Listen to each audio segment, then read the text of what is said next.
भुट्टो साहब बहुत बड़े लीडर थे विदाउट एनी डाउट, और भुट्टो साहब ने सबसे बड़ा तोहफा जो हमें दिया वो आइन था, जो 1973 का आइन है। तो अब जो आइन के साथ हो रहा है, जो आइन की रूह के साथ किया जा रहा है, भुट्टो साहब की रूह को तकलीफ नहीं होती होगी? सीधा सा सवाल। मैं वही अर्ज कर रहा हूँ ना, फैन फॉलोइंग जो है उसको वाकई तकलीफ होती है, और फैन फॉलोइंग के जरिए अगर फैसले लेने की कोशिश की जाए तो वो भी मुनासिब नहीं है। पूरा जोर इन्होंने लगा के अपने केसेस खत्म करा दिए। अब ये आराम से बैठे चाचा मामा बने हुए हैं, जो इनकी मर्जी है, जो पॉलिटिकल वर्कर्स के ऊपर तशद्दुद हुआ, जो यानी यहाँ तक कि जो सोशल मीडिया के लोग थे उनको घरों से उठाया। अगर अदालत का इंसाफ खत्म हो जाए तो फिर तो यही होगा कि राना सनाउल्लाह ऑर्डर करेगा और कोई जाके घरों के अंदर घुस के लोग पकड़ पकड़ के लाएंगे और बंद करेंगे, मारेंगे, पीटेंगे। कि दुनिया की कौन सी जमहूरियत में होता है कि जब दिल चाहा जिसको उठाया, अगवा कर लिया, तशद्दुद कर दिया, मुकदमा बना दिया, दुनिया के सामने हमारा मजाक बना कर रख दिया, और ये कब तक चलेगा? पहला तो देखें, ये नहीं होना चाहिए कि आप पहले इंस्टेंस में किसी को उठा लिए। जो क्रिमिनल टूल को इस्तेमाल करना है as a tool of harassment mostly, ये बड़ा खतरनाक है।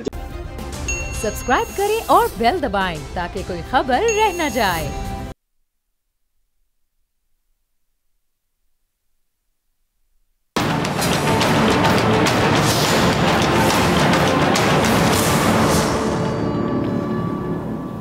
अस्सलाम वालेकुम, प्रोग्राम में खुश आमदीद। मैं हूं डॉक्टर फिजा खान। नाज़रीन, पीडीएम का हुकूमत में आने से पहले दावा महंगाई बहरान पर काबू पाने का था, लेकिन एक साल के अंदर अंदर पाकिस्तान के अंदर ऐसे ऐसे तारीखी बहरान खड़े कर दिए गए जिनकी मिसाल हमारी तारीख में शायद ही कभी मिले। अच्छा, इस वक्त हुकूमती इत्तेहाद जो है उसकी लड़ाई ना सियासी है ना ही इमरान खान से है, बल्कि ये लड़ाई अब मुल्क की सबसे बड़ी अदालत से है। आइन असम्बलियाँ तहलील होने के 90 दिन के अंदर इंतखाबात करवाने का हुक्म देता है। अदालत आइन पर अमल दरामद करने का हुक्म देती है, लेकिन पीडीएम ना अदालती हुक्म मानने पर तैयार है ना आइन को फॉलो करना चाहती है। ठीक एक साल पहले chief justice of Pakistan Umar Ata Bandial साहब के साबिक डेप्यूटी स्पीकर कासिम सूरी की रूलिंग पर आज खुद नोटिस लिया गया, तो पीडीएम ने इसको आइन और जमहूरियत की फतह करार दिया। आज इसी आइन को तहफ़्फ़ुज़ देने के लिए जब यही chief justice of Pakistan Umar Ata Bandial साहब आज खुद नोटिस लेते हैं और आइन की रूह से इंतखाबात को यकीनी बनाने का हुक्म देते हैं, तो ये पार्लियामेंट सुप्रीम कोर्ट के इख्तियारात कम करने का कानून बना देती है, जिस बिल पर अमल दरामद करने से आज अदालत उज़्मा ने हुकूमत को रोक दिया है और समात ईद तक मुलतवी भी कर दी गई है। अच्छा, चीफ जस्टिस के खिलाफ मुहिम शुरू कर दी जाती है और जिस किस्म के बयानात आते हैं वो किसी से भी ढके छुपे नहीं हैं। हुकूमत की अपनी सफ़ों में मौजूद मोस्ट सीनियर माहिर कानून और सियासी रहनुमा एतजाज़ एहसन साहब, लतीफ़ खोसा साहब, मुस्तफ़ा नवाज़ खोखर साहब, सेनेटर मुश्ताक हुसैन, शाहिद खान अब्बासी साहब, मिफ्ता इस्माइल वगैरह इस हुकूमती रवैये से इख्तलाफ करते दिखाई देते हैं। अच्छा, मईशत जो है मुसलसल गिर रही है। बिलावल ज़रदारी साहब के दूसरे ममालिक के दौरे हैं वो भी बेसूद दिखाई दे रहे हैं, और इस तशवीशनाक सूरत हाल में सुप्रीम कोर्ट से महाजराई क्या देगा और वो नतीजा भुगत देगा कौन आखिर? ये सियासी लोग या फिर बेचारी अवाम? इसी पे बात करने के लिए मैंने दावत दी अपने प्रोग्राम में रहनुमा पीपल्स पार्टी हसन मुर्तज़ा साहब, बहुत शुक्रिया आपका ज्वाइन करने के लिए। तहरीक इंसाफ के रहनुमा शौकत यूसुफ साहब तो मेरे साथ मौजूद हैं, बहुत शुक्रिया आपका भी शौकत साहब वक्त देने के लिए। माहिर कानून हैदर वहीद साहब, बहुत शुक्रिया ज्वाइन करने के लिए। सबसे पहले मैं आप दोनों की इजाज़त से हसन मुर्तज़ा साहब की जानिब जाना चाहती हूँ। सीधा सा सवाल, हसन मुर्तज़ा साहब, चीफ जस्टिस ऑफ पाकिस्तान का अस्कुत नोटिस जो साबिक डेप्यूटी स्पीकर कासिम सूरी की रूलिंग पर लिया गया, आइनी और जमहूरी, और उस अस्कुत नोटिस की वजह से आप हुकूमत में भी आए, लेकिन आज जो अस्कुत नोटिस लिया गया वो गैर जमहूरी है, गैर आइनी है। क्या इसलिए क्योंकि इसकी वजह से इलेक्शन हो जाएंगे और इलेक्शन हुए तो फिर आप लोग की हुकूमत जा सकती है? बहुत शुक्रिया फिजा, आपका इंट्रो जो था उसमें भी आपने बड़ी तफसील से बात समझाने की कोशिश की कि जो हुकूमत महंगाई के लिए आई थी वो महंगाई ना रोक पाई। देखें, इसमें कोई शक नहीं है कि हुकूमत महंगाई के लिए ही उनका था कि महंगाई जो है वो हो रही है और गलत पॉलिसीज की वजह से हो रही है। IMF के साथ मुआहदे करने और फिर उनसे इनहराफ करना, ये सारी उस महंगाई की वजूहात में शामिल हैं, तो इसीलिए ये तब्दीली आई भी थी। गुजारिश सिर्फ इतनी है कि जहाँ पे आपने फरमाया कि एक आज खुद नोटिस के जरिए आने वाली हुकूमत, कासिम सूरी साहब की रूलिंग के हवाले से आपने कहा, अगर आप थोड़ा सा पीछे चले जाते तो ज़्यादा अच्छा होता। जिस वक्त 14 दिन एक नो कॉन्फिडेंस के जरिए हुकूमत को हटाने की कोशिश की गई और 14 दिन के अंदर या मुकर्ररा मुद्दत के अंदर उस पर काउंटिंग ना होने की वजह से वो रूलिंग का मसला बना। आज खुद नोटिस उस वक्त भी हो सकता था। अदालतें हमारे लिए हमेशा काबिल एहतराम रही हैं, पीपल्स पार्टी ने कभी भी अदालतों से महाजराई नहीं की। अदालती फैसले जो हैं उन्हें तहफ़्फ़ुज़ात के साथ भी हमने माना है। हमारे अदालती कत्ल भी हुए हैं और वो भी अगर चीज़ें आपके इंट्रो का हिस्सा होती तो ज़्यादा कौम को पता चलता कि अदालतों की वजह से हमारे साथ जो हुआ। आज भी भुट्टो शहीद का केस जो है वो पेंडिंग है, अदालतों में पड़ा हुआ है और उस पर अदालती फैसला ना आना वो भी एक सवालिया निशान है अदलिया पर। और जहाँ तक पंजाब असम्बली के अंदर जो कुछ हुआ और उस पर जिस तरह आइन को रीराइट किया गया वो भी सारों के सामने है। ये सारी चीज़ें हैं, लेकिन इसके बावजूद भी अदलिया का जो एहतराम है वो अपनी जगह बिल्कुल मौजूद है। और बात हसन मुर्तज़ा साहब, भुट्टो साहब, मैं भुट्टो साहब की बहुत बड़ी फ़ैन हूँ। भुट्टो साहब बहुत बड़े लीडर थे विदाउट एनी डाउट, और भुट्टो साहब ने सबसे बड़ा तोहफा जो हमें दिया वो आइन था, जो 1973 का आइन है। तो अब जो आइन के साथ हो रहा है, जो आइन की रूह के साथ किया जा रहा है, भुट्टो साहब की रूह को तकलीफ नहीं होती होगी? सीधा सा सवाल। ये फैन फॉलोइंग ही है फिजा, जिसकी वजह से ये सारा मसला बना हुआ है। बाकी तो जो ट्रू फैन फॉलोइंग होगी ना, वो ट्रू फैन बड़ा तकलीफ में होगा कि भुट्टो साहब के बनाए हुए आइन के साथ हो क्या रहा है। मैं वही अर्ज कर रहा हूँ ना, फैन फॉलोइंग जो है उसको वाकई तकलीफ होती है और फैन फॉलोइंग के जरिए अगर फैसले लेने की कोशिश की जाए तो वो भी मुनासिब नहीं है। अब मैंने आपसे पहले अर्ज किया कि अब जो मसला है मेरा ख्याल है वो आइन से हट के अब तो सुपरमेसी का है कि पार्लियामेंट सुप्रीम है या इदारे बाकी जो है वो सुप्रीम है। पार्लियामेंट के जो फैसले हैं उन पे 100 मोटो जो हैं वो लेने के लिए क्या अगर 3 आदमी हो वो मुनासिब हैं या 1 आदमी ले वो मुनासिब है। तो इस किस्म की डिबेट है, देख लें जैसे फैसला आता है। अल्लाह करे वो मुल्क। ठीक है हसन साहब, आपका पॉइंट आ गया। मैं शौकत यूसुफजई साहब को शामिल गुफ्तगू करती हूँ, फिर हैदरवी साहब आपकी तरफ भी आती हूँ। शौकत साहब, क्या तहरीक इंसाफ हुकूमत के साथ बैठ कर इंतखाबात का जो टाइम फ्रेम है वो डिस्कस नहीं कर सकती है? इसके लिए सिर्फ एहतजाजी रास्ता ही क्यों? बिस्मिल्लाह, बहुत शुक्रिया।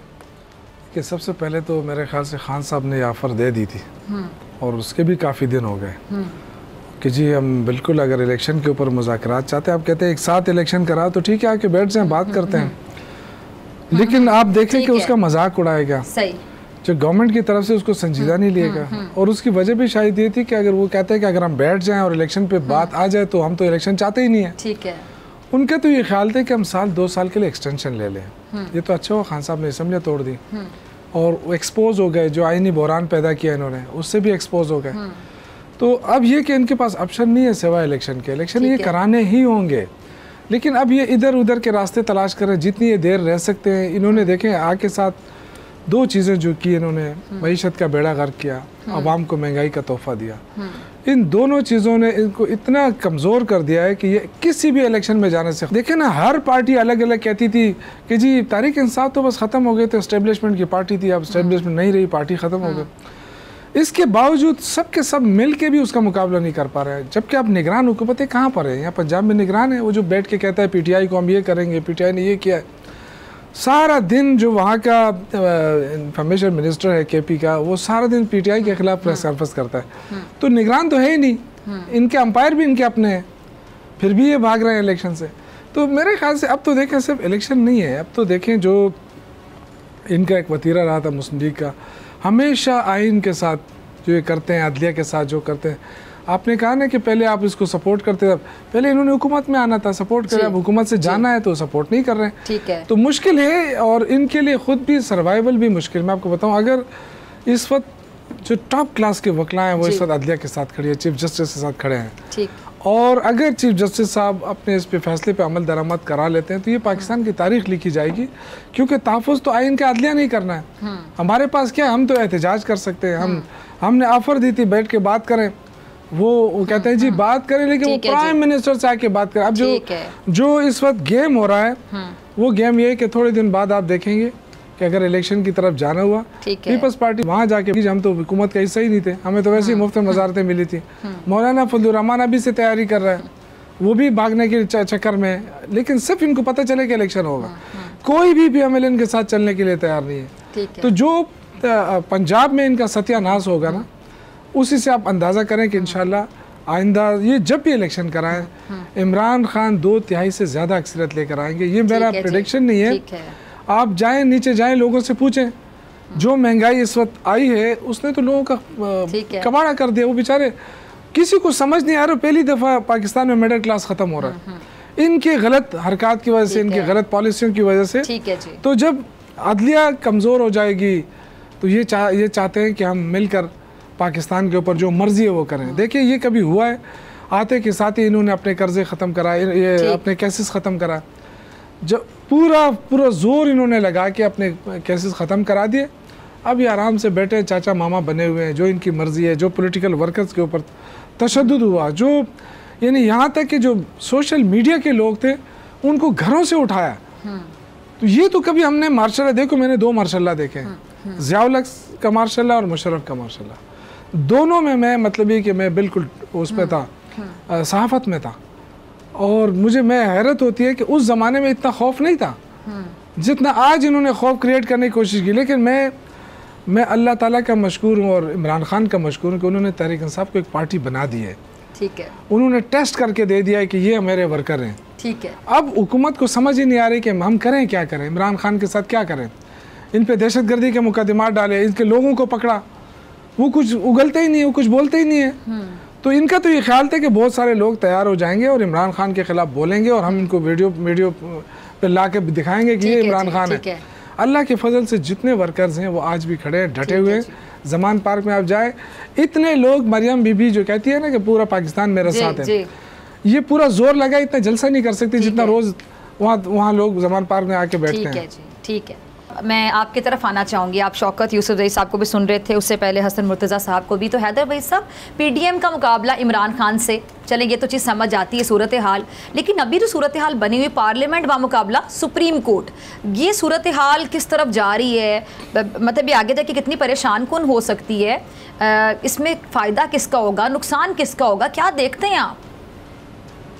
देखें, 2 जो बज़ाहिर हमें इस वक्त कॉन्फ्लिक्ट नज़र आ रहे हैं, वो एक तो सुप्रीम कोर्ट और पार्लियामान का है, जिसमें हुकूमत को और काबीना को भी आप शामिल कर लें, और दूसरा आई थिंक ज़्यादा मायने खेज़ है जो अंदरूनी तौर पे सुप्रीम कोर्ट में नज़र आता है, क्योंकि वो मायने खेज़ ज़्यादा हो सकता है, क्योंकि वो अंदरूनी लड़ाई सुप्रीम कोर्ट की जो है सुप्रीम कोर्ट को इस हद तक कमज़ोर कर सकती है और उसको उसके इम्प्रेशन को और जो उसकी एक साख और इज़्ज़त है अवाम में, उसको मुतासिर कर सकती है, जो कि उसकी एबिलिटी पार्लियामान को और एग्जीक्यूटिव को टेक ऑन करने के हवाले से भी अफेक्ट कर सकती है।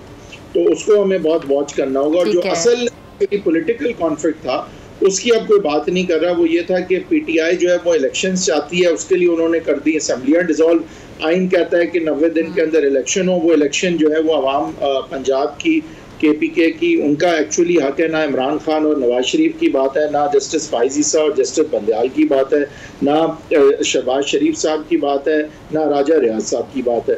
तो असल जो बात थी वो तो कहीं रह गई है, और जो बाकी सारे कॉन्फ्लिक्ट्स थे वो ऊपर आ गए हैं, और उन कॉन्फ्लिक्ट्स में अब एक ऐसा कियोस क्रिएट हो रहा है जो कि अब बाकी जो ऑलरेडी कियोस थे, यानी कि इकोनॉमिक कियोस था, सोसाइटल डिविजन्स और कियोस था, ये सारे अब कियोस जो है ना वो एक जुडिशल कियोस के साथ, कॉन्स्टिट्यूशनल कियोस के साथ, पॉलिटिकल कियोस के साथ मिल के एक परफेक्ट स्टॉर्म क्रिएट कर रहे हैं। और ये सारे जब कियोस साथ मिल के आएगा, और ये जो हम अभी ड्राइंग रूम की बातें तो करते हैं, जजेस का ये ग्रुप वर्सेस जजेस का ये ग्रुप, असल जो अवामी मसाइल हैं और जो अवामी हुकूक हैं उसकी बातें अब होती नहीं हैं, वो पीछे चली गई हैं। ये डिस्कनेक्ट भी एक और कियोस जन्म दे सकता है। और ये जब सारा कियोस साथ मिल के आएगा तो मुझे नहीं लगता कि वो बेमायने होगा। आई थिंक कि उससे या तो हम एक रिफॉर्म की तरफ जाएंगे या कंप्लीट कोलैप्स की तरफ जाएंगे। इस वक्त किसी को परवाह नहीं है। सब जब अपने गेम ऑफ थ्रोन्स और तख्ते की जंग में होते हैं तो वो फिर जो है वो अपना जो है वो लॉन्ग टर्म विजन जो है वो भूल जाते हैं, और आवाम के और कानून के जो, और सबसे बड़ी बात है जो मुल्क के मामलात हैं उनसे उनकी नज़र हट के अपने सर्वाइवल्स की तरफ चली जाती है, अपनी साख, अपनी पावर की तरफ, अपनी जीत की तरफ चली जाती है, जो शॉर्ट लिव्ड भी होती है और सबको नुकसान पहुंचाती है। और उसी गेम ऑफ थ्रोन्स में अभी हम जकड़े हैं। ठीक है जी, ठीक है। मैं आपकी तरफ आ रही हूँ हसन मुर्तज़ा साहब। अब इंतखाबात क्यों नहीं हो सकते? आसान अल्फाज में ज़रा कौम को समझा दें। देखें डॉक्टर साहिबा, कोई इंतखाबात से कोई ऐसा नहीं जिस तरह अभी सारे दोस्त कह रहे थे कि इंतखाबात से भाग रहे हैं और एक पॉपुलैरिटी का कोई ऐसा तूफान खड़ा हुआ है। आपने पिछला इलेक्शन देखे हैं, बल्दियाती इलेक्शंस भी हुए हैं सिंध के अंदर, उसमें भी रिजल्ट्स आपके सामने हैं। पाकिस्तान पीपल्स पार्टी जो है वो गेन कर रही है, और मैं तो अपनी पार्टी का ही कर सकता हूँ ना जी, मैं किसी का तो रिप्रेजेंटेटिव नहीं हूँ कि उनकी सूरत हाल मैं बताऊँ, ना ही मुझे कोई इतना इल्म है। पीपल्स पार्टी ने, आप बताएं कि सिंध के अंदर बेहतर है पहले से, बलूचिस्तान में बेहतर है, कश्मीर में बेहतर है, जीबी में बेहतर हुई है, केपी में इवन बेहतर हुई है, और पंजाब में भी पीपल्स पार्टी जो है वो पहले से ज़्यादा गेन करेगी। तो जहाँ तक ताल्लुक है इलेक्शन से भागने का, पीपल्स पार्टी ने कभी भी नहीं कहा। हम तो अपनी अब भी जो सारी इंतखाबी तैयारियाँ हैं वो कर रहे हैं, हमारे उम्मीदवार भी जो हैं वो अपने अपनी कॉन्स्टिट्यूंसीज में काम भी कर रहे हैं, और जिस वक्त भी हो 14 को ही अगर जो डेट है उस पर भी हो तो पीपल्स पार्टी तैयार है। जहाँ तक ताल्लुक है कि इलेक्शन ना होने का या उसमें डिले का, तो देखें एक आपने 2 असेंबलियां तोड़ दी जिससे एक आईनी बहरान पैदा हो गया। अब आप अगर उनको पहले करवा देते हैं तो किस तरह एक वफाकी हुकूमत के होते हुए आप ये इंश्योर करेंगे कि वो शफाफ हैं या उनके इसका जवाब मैं यूसुफ साहब आपसे लूंगी, जरा सुनिएगा गौर से। कोई तफावत नहीं होगी जी हसन साहब। अब ठीक है, कोई उसके वो मान जाएंगे उसके रिजल्ट, जैसे अभी यूसुफ जई साहब कह रहे थे कि 2/3 से हम जीतेंगे। मैं उनकी इस बात पे नहीं, उनका हक है अपनी पार्टी को जिस तरह भी वो कहें, वो पूरा हक रखते हैं, लेकिन अगर ये रिजल्ट्स ना आए तो इसका मतलब है फिर ये तो नहीं मानेंगे, क्योंकि ये तो आज से ही रिजल्ट्स लेकर बैठे हुए हैं कि हम 2/3 से जीतेंगे। और आज अगर 14 अप्रैल को ये इलेक्शन 14 मई मेरे ख्याल में है, इसमें हो जाते हैं और उसके बाद अक्टूबर में जाके नेशनल असेंबली के इलेक्शंस होते हैं, तो उस वक्त जो है सूबाई हुकूमतों के होते हुए आप किस तरह यकीनी बना सकते हैं कि वो इलेक्शन जो हैं वो शफाफ होंगे या उनके रिजल्ट्स जो हैं वो कोई भी पार्टी जो है हारे जीते वो मानने को तैयार होगी। तो आपने ये जानबूझकर एक जो आईनी बहरान पैदा करने की कोशिश की, आपने इकोनॉमी के लिए जिस तरह खतूत लिखे, क्या वो किसी भी साबिक वजीर खजाना को ये जेब देता है कि वो लिख रहे हो कि आप IMF के साथ मुआहदा ना हो सके और उसकी वजह से ये इकोनॉमी कोलैप्स कर जाए और फिर हम उस पर कहें जी कि इन्होंने ये कर दिया। और महंगाई भी कोई ये तो नहीं है कि 2 दिन में या 4 दिन में हुई, ये तो आपकी कंटिन्यूटी है पिछली पॉलिसीज की जिसकी वजह से वो हुई। और आज हमें इलेक्शन रिफॉर्म की भी जरूरत है।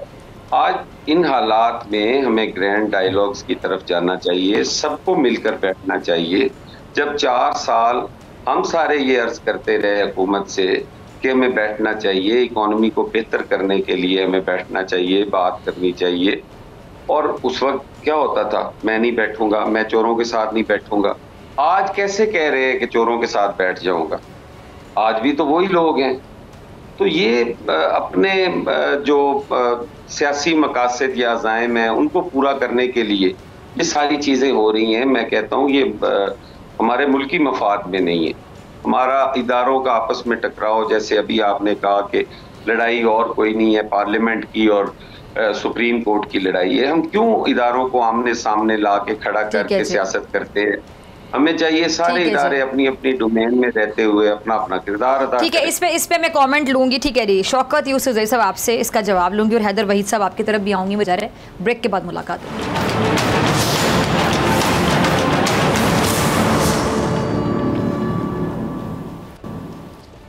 वेलकम बैक नाज़रीन। हसन मुर्तज़ा साहब, शौकत यूसुफ जई साहब, हैदर वहीद साहब मेरे साथ मौजूद हैं। शौकत साहब आपकी तरफ आना चाहूँगी। मेरे ख्याल से मुझे सवाल पूछने की जरूरत नहीं, हसन मुर्तज़ा साहब ने बहुत से सवाल खड़े कर दिए, इसके जवाब आपने देने हैं। नोट किए। जी जी। पहली बात ये कि इन्होंने कहा कि जी असेंबली तोड़ के आईनी बहरान पैदा किया है।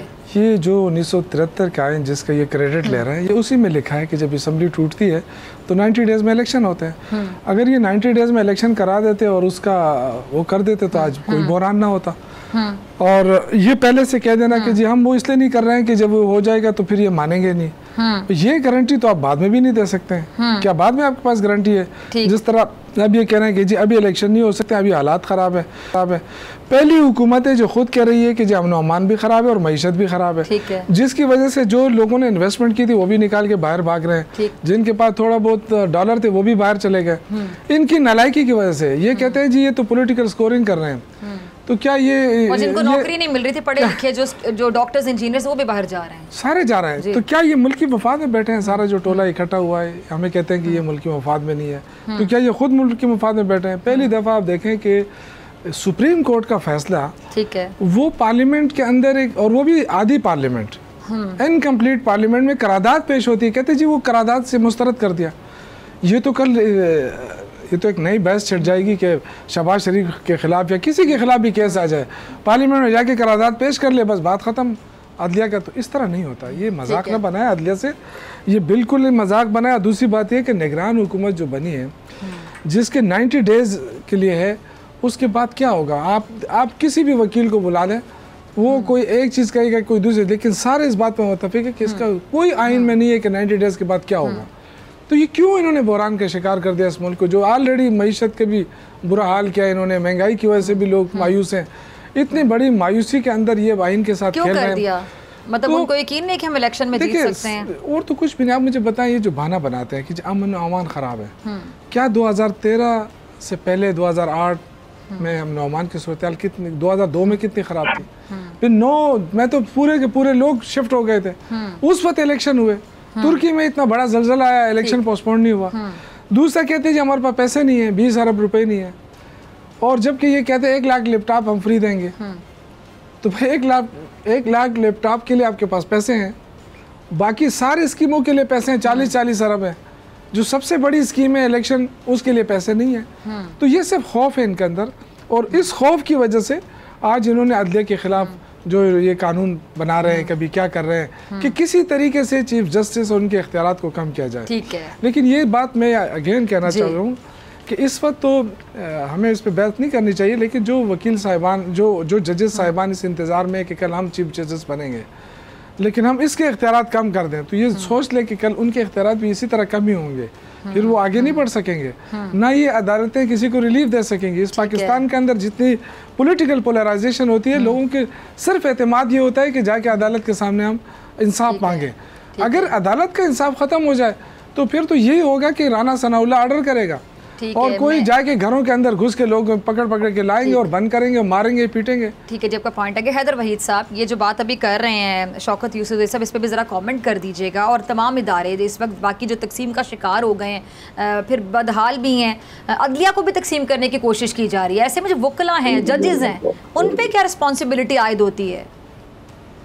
देखिए, पहली बात तो ये है कि ये तकसीम नई नहीं है, लेकिन जिस पस मंज़र में ये सामने आई है वो पस मंज़र जो है क्योंकि नेशनल इंटरेस्ट का है और एक पब्लिक इम्पोर्टेंस के इश्यूज़ पे है, इलेक्शन से रिलेटेड है, इलेक्शंस को अफेक्ट कर रहा है, सियासत को अफेक्ट कर रहा है, तो जाहिर है कि एक पब्लिक आय में इसको इस तरह इस पस मंज़र में भी देखा जा रहा है। जबकि आई थिंक कि कोई ये सोचेगा कि ये जजों की अगर लड़ाई है भी तो उससे कोई कहेगा कि मेरा क्या इससे ताल्लुक है, और अगर जनरल्स की कोई लड़ाई है तो उससे मेरा क्या ताल्लुक है। कोई कहेगा कि मेरे जो पब्लिक के मसाइल हैं उसके हवाले से इसमें क्या है। तो मेरे ख्याल से ये शतरंज की गेम जो है, ये ड्राइंग रूम में एलीट्स के दरमियान जो जंगें चल रही हैं, वो क्योंकि पावर कॉरिडोर्स में उनका कैप्चर है तो वो पूरे मुल्क को अफेक्ट कर रही हैं, लेकिन एक्चुअली इस सारी जंग जो है उसमें अवाम का क्या हिस्सा है ये एक्सप्लेन नहीं कोई सही तरह कर पा रहा। अगर जुडिशरी की जंग है तो उसमें बताए कोई हमको कि उनके जो बुनियादी हुकूक हैं वो किस तरह अफेक्ट होते हैं इस जंग से, कि वन मैन शो हो ना हो, कौन ग्रुप सही है कौन नहीं सही है। अवाम जो है वो इसको एक मेरे ख्याल से अपना मसला समझ के अभी नहीं देख रही है। इंटरेस्टिंगली हम देखते हैं कि इमरान खान साहब भी खासे खामोश हैं और किसी भी तरह से अभी सियासी मैदान में उस तरह से नहीं सामने आ रहे जिस तरह से आप एक्सपेक्ट करते कि वो आएंगे और ये सुप्रीम कोर्ट की जो इलेक्शन के हवाले से जजमेंट या ऑर्डर्स हैं उनकी इम्प्लीमेंटेशन के हवाले से सामने आ जाएंगे, तो वो भी हमें नजर नहीं आ रहा। हो सकता है कि वो अपना एक सियासी रंग से दूर रखना चाह रहे हो इन प्रोसीडिंग्स को, साथ ही साथ लोग कुछ कहेंगे कि उनकी सियासी जो है वो सपोर्ट की इस वक्त ज़रूरत है, तो वो चुप बैठे हैं तो क्यों बैठे हैं, सॉफ्टवेयर अपडेट हुई है या कोई एश्योरेंस है डर गए हैं या क्या है, ये तो ये बताएंगे उनके जो पार्टी के लोग हैं। लेकिन ये ज़रूर है कि खान साहब के रवैये में भी कुछ फ़र्क नज़र आ रहा है, और वो जो मैं समझ रहा था कि शायद इस दौरानिए में कोई लॉयर्स मूवमेंट का इसका जवाब मैं आपसे लूंगी बाद में यूसुफ साहब। वो जो तवक्को की जा रही थी कि इस वक्त सपोर्ट में आ जाएंगे सामने खान साहब के जो जजमेंट को, ऑर्डर को इम्प्लीमेंट किया जाए, इलेक्शन दे मुझे, ये तो अवाम का मसला है वगैरह, ऐसा कुछ भी नहीं है। तो ये अब हमें कोई बताए कि ये कैसे, वो तो बात पे खान साहब तो पतंगड़ बनाने के माहिर हैं, नैरेटिव बनाने के माहिर हैं, इस वक्त बिल्कुल चुप। ठीक है, इसका जवाब तो मैं यूसुफ जी साहब आपसे लूंगी, लेकिन उससे पहले आप जरा आपने लिख लिया ना पॉइंट। अच्छा जी, अब मैं हसन मुर्तज़ा साहब आपकी तरफ आ रही हूँ। सुप्रीम कोर्ट ने जो अदालती इस्लाहत बिल उस पर अमल दरामद रोकने का हुक्म देते हुए समाअत ईद तक मुलतवी कर दी है, तो हुकूमत ये हुक्म मानेगी? अदालत के हुक्म तो हमने बहुत माने हैं, हमेशा माने हैं। मैंने पहले भी आपको अर्ज की है कि हमने तो अदालती कत्ल भी माने हैं, जिसको आज अदलिया खुद अदालती कत्ल कहती है, हमने तो वो फैसला भी माना है। आप पीपल्स पार्टी से ये तवक्को कैसे कर सकती हैं कि वो अदालती हुक्म नहीं मानेंगे? हमने तो माने हैं, हमें हमारे हजार तहफ़्फ़ुज़ात हैं, लेकिन इसके बावजूद ना अदलिया पे पथराव किया है, ना अदलिया पे चढ़ाई की है, ना अदलिया को जलसों में खड़े होकर धमकियां दी हैं। हमने अदलिया का एहतराम किया है और दिल से किया है। ये अदलिया से ही इंसाफ भी मांगना है ना। अगर हम किसी वक्त इंसाफ की बात करते हैं तो उसका मतलब ये हरगिज नहीं है, उनका एहतराम मलूज़े खातिर रख कर करते हैं और फिर भी करते रहेंगे। इंशाअल्लाह ताला जो फैसला भी होगा वो हम मानेंगे। गुजारिश सिर्फ इतनी है कि जो आइन अभी बना ही नहीं, जो एक्ट बना ही नहीं, जो कानून साजी अभी हुई ही नहीं है, उसके ऊपर इतनी बहस मेरा नहीं ख्याल कि होनी चाहिए, और ना ही उस पे इतना सख्त रद्द-ए-अमल शौकत साहब, टाइम की कमी है। हैदर वही साहब ने कुछ सवालात आपके लीडर के लिए, मैं दोबारा दोहराऊंगी हसन साहब की बात कि आपने वो पॉइंट लिख लिया तो जवाब दे दें। देखिए, पहली बात तो ये इन्होंने कहा कि इमरान खान, मेरी तारीफ डॉक्टर साहब आपको अच्छी नहीं लगी, मुझे ये लगता है। ऑलरेडी सुप्रीम कोर्ट ने फैसला दिया है और सुप्रीम कोर्ट में अब ये कि कंटेम्प्ट ऑफ कोर्ट के लिए कोर्ट में गई है। अब जाहिर है अदालती सर, अब सिर्फ अदालती वो रह गया है ना। अब अदालत क्या फैसला देती है कंटेम्प्ट ऑफ कोर्ट के लिए, हम चले गए हैं अदालत में। अब तो अदालती जंग शुरू है ना। अदालती जंग का नतीजा क्या निकलता है, वो फैसला देती है, उस पर अमल दरामद नहीं होता, हम सड़कों पे आएंगे। हमने तो पहले ऐलान कर दिया है। दूसरा जो बार बार कहते हैं ना कि जी हमने तो अदालती कत्ल भी माना है, भैया आपकी मजबूरी थी, आप डरते थे उस वक्त, आप नहीं आए सामने ना। अगर आप कहते हैं कि ये गलत था तो आपको निकलना चाहिए था, लेकिन आप उस वक्त आप नहीं निकले, खौफ था आपके ऊपर। और मैं ये कह रहा हूँ कि पीपल्स पार्टी की कितनी हुकूमतें रही हैं, ये क्यों बार बार अदलिया के पीछे उंगलियां उठाते हैं? भाई आपकी 3 बार हुकूमत आई है, आप उस पर क्यों नहीं आपने उसके तहकीकात किए? क्यों नहीं आपने कमीशन बना के उसका तहकीकात करते? ये जी फलां जज ने कह दिया कि हमसे गलती हुई, भाई फलां जज ने कह दिया तो आप कमीशन बनाए ना। अपने दौर में इन्होंने तहकीकात नहीं होने दी, शहीद बेनज़ीर भुट्टो की तहकीकात इन्होंने नहीं होने दी, और ये कहते हैं जी हम हमारे साथ ज्यादती हो रही है। ये ज्यादती हुई है तो आप अपने लीडर को जब वो नहीं करा सकते, इंसाफ नहीं दिला सकते, तो आप और लोगों को क्या इंसाफ दिलाएंगे? आपको चाहिए था कि इसी अदलिया के साथ आप कमीशन बना देते, अदलिया के ऊपर छोड़ देते, वो आपको फैसला करके आप ये सारी उम्र जिंदगी अदालती कत्ल हमने माना। भाई ना मानते ना, आप अपील करते, आप जाते, आप उसके खिलाफ शोर करते ना। आपकी हुकूमतें आई हैं, उस हुकूमत में आप इसका दूध का दूध, पानी का पानी कर देते। देखिए ये नहीं हो सकता। आपने आइन भी बनाया, उसका क्रेडिट भी ले रहे हैं आप। दूसरी तरफ जब आइन की वायलेशन हो रही है, आप क्यों साथ दे रहे हैं? आप इस वक्त PML का साथ दे रहे हैं, आप कहते हैं हम तो नहीं है इसमें, तो आप हुकूमत में तो आप हैं। जो मीठा मीठा हो तो सारा हड़प हो रहा है, और जो कड़बड़ है वो दूसरी तरफ फेंका जा रहा है कि ये जिम्मेदार वो है। ऐसा नहीं हो सकता। मौलाना फजलुर रहमान भी जिम्मेदार है इसका, पीपल्स पार्टी भी जिम्मेदार है, नून लीग भी जिम्मेदार है। जो इस वक्त अदलिया के साथ हो रहा है, जो कानून आइन के साथ हो रहा है, उसकी सारी रिस्पॉन्सिबिलिटी आप पे होगी। अब 73 के आइन का तो अब हुलिया बिगड़ जाएगा। 73 के आइन में जो स्प्रेड दिया गया था आज़ादी इजहार की, वो तो उसका तो सेल्फ हो रहा है सब कुछ। ठीक है जी, जो अदालती बालादस्ती की बात हो रही थी वो खत्म हो जाएगी। मुझे शुक्रिया अदा करने का कहा जा रहा है जी, बहुत शुक्रिया शौकत साहब। अच्छा जल्दी से 30 सेकंड जल्दी से लास्ट कमेंट दें, फिर हैदर भाई साहब आप मेरे साथ मौजूद होंगे ब्रेक के बाद। जी जल्दी से बताइएगा हसन मुर्तज़ा साहब जो कहना चाह रहे हैं। डॉक्टर साहिबा, शायद इन्हें पता नहीं है कि आज भी रिव्यू पिटीशन हमारी जो है वो पिटीशन पड़ी हुई है सुप्रीम कोर्ट के अंदर, और जो अदालती मामलात हैं उन पे कमीशन नहीं हो सकता। हमारा मुकदमा अदालत में था, हमने कमीशन किस पे बनाना था? हमारा तो वही जज कमीशन है जिसके पास हमारा मुकदमा पड़ा हुआ है। ये आप ना कहें। हम इस चीज की भी देख रहे हैं कि जब जो 73 का आइन वायलेट हुआ पंजाब असेंबली के अंदर, आप देखेंगे आपके सबसे बड़े जो भुट्टो के फॉलोअर्स हैं जिस वक्त वो हैं नकीब खोसा साहब कॉन्स्टिट्यूशन और एतजा हसन जिस वक्त 73 के आइन की शक्ल बदली गई कि आप वोट कास्ट भी नहीं कर सकते और आप सबसे बड़े पीपल्स पार्टी के फॉलोअर्स हैं, लॉयल हैं, आज वो उड़ रहे हैं कि गलत जा रही है पीपल्स पार्टी। ब्रेक का कहा जा रहा है, मुसलसल ब्रेक का कहा जा रहा है, वक्त की कमी है जी। बहुत शुक्रिया हसन यूसुफ साहब आप दोनों का, और हैदर वही साहब मेरे साथ मौजूद होंगे ब्रेक के बाद।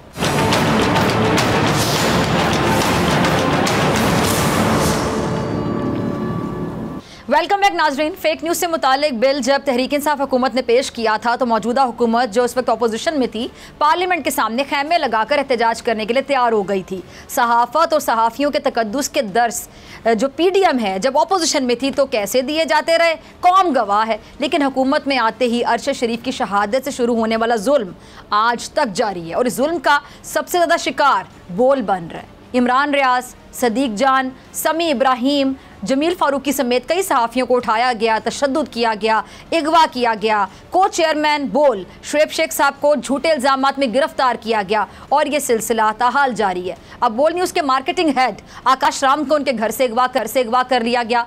2 दिन गुजर गए, ना गिरफ्तारी जाहिर की जा रही है, ना ये बताया जा रहा है कि मुकदमा क्या है, क्यों है। सिर्फ इसलिए कि हमारे मुँह में आपके अल्फाज नहीं हैं, सिर्फ इसलिए कि हम तस्वीर का दूसरा रुख भी दिखाते हैं, सिर्फ इसलिए क्योंकि हम आपके वादे और दावे याद दिलाते हैं, सिर्फ इसलिए कि हम कड़वा ही सही मगर सच कौम तक पहुंचाते हैं। कि दुनिया की कौन सी जमहूरियत में होता है कि जब दिल चाहा जिसको उठाया अगवा कर लिया, तशद्दुद कर दिया, नंगा कर दिया, मुकदमा बना दिया, दुनिया के सामने हमारा मजाक बना कर रख दिया।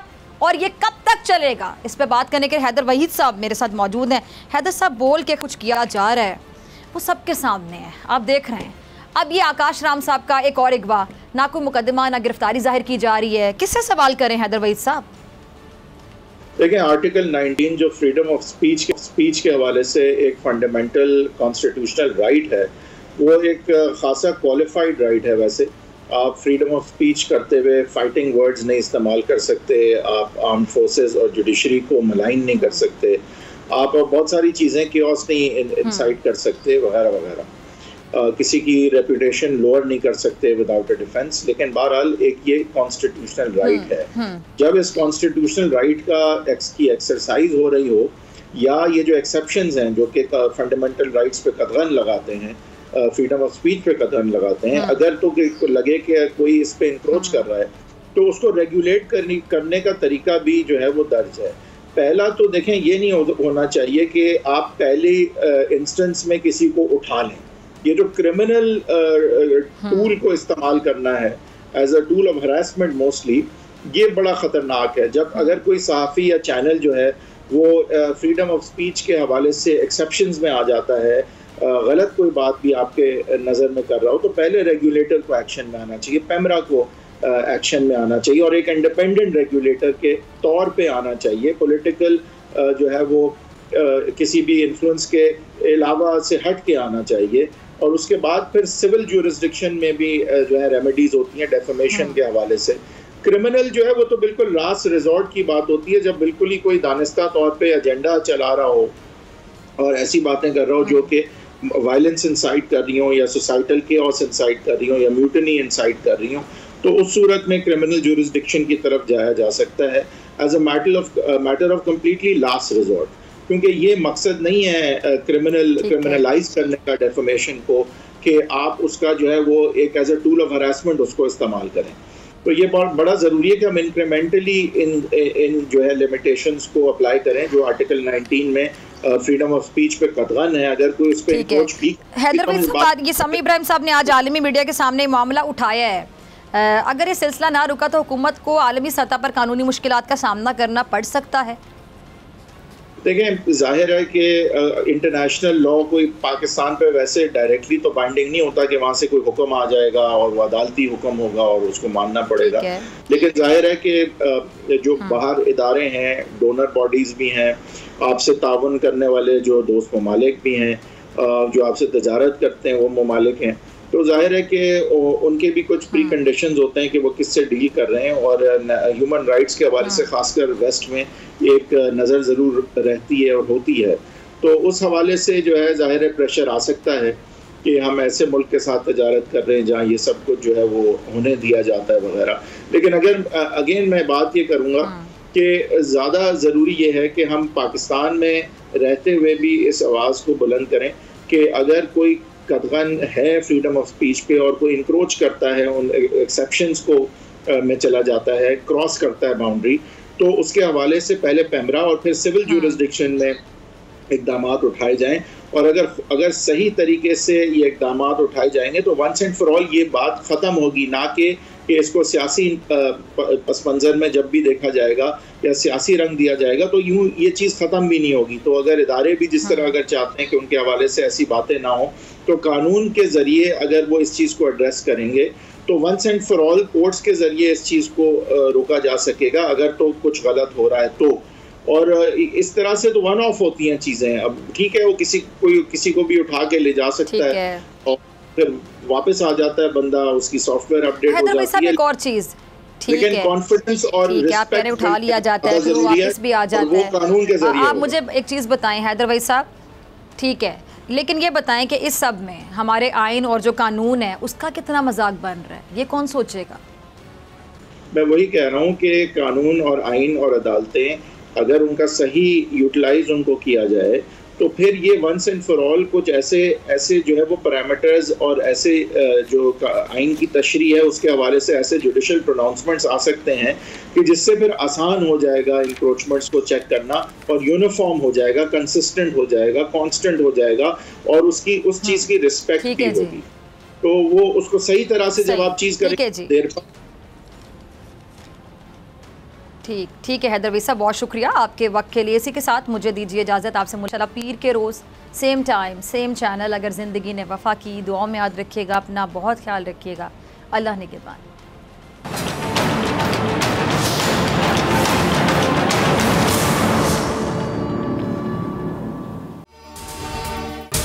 अगर आपको ये वीडियो पसंद आई तो सब्सक्राइब करें और बेल आइकन पर क्लिक करें। तो नजर आ रहा है सामने लिखा हुआ है जुल्म मिटने के लिए दो चीजों से मिटेगा भाई। एक अदल की कुर्सी पे जो लोग बैठते हैं ना, वो अदल के हिसाब से फैसले करने लगे। दूसरा कौम निकल खड़ी उस जुल्म के खिलाफ, तो जुल्म खत्म हो जाएगा। या इन दोनों में से कोई एक चीज हो जाए या दोनों हो जाए।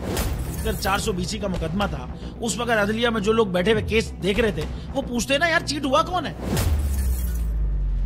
जब उनको दिखता कोई चीट नहीं हुआ केस खत्म कर देते। तो जालिम जुल्म कर ही नहीं पाता। 9 जजेस ने नोट बिफोर किया मेरे केस को यार, 1.5 साल चला।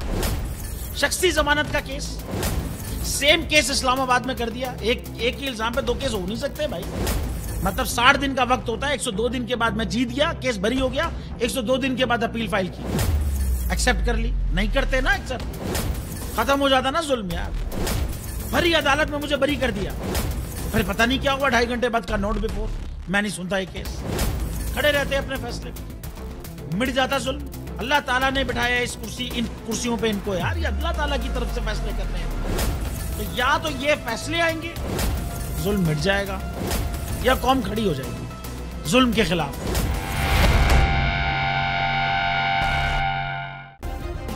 सब्सक्राइब करें और बेल दबाएं ताकि कोई खबर रह न जाए।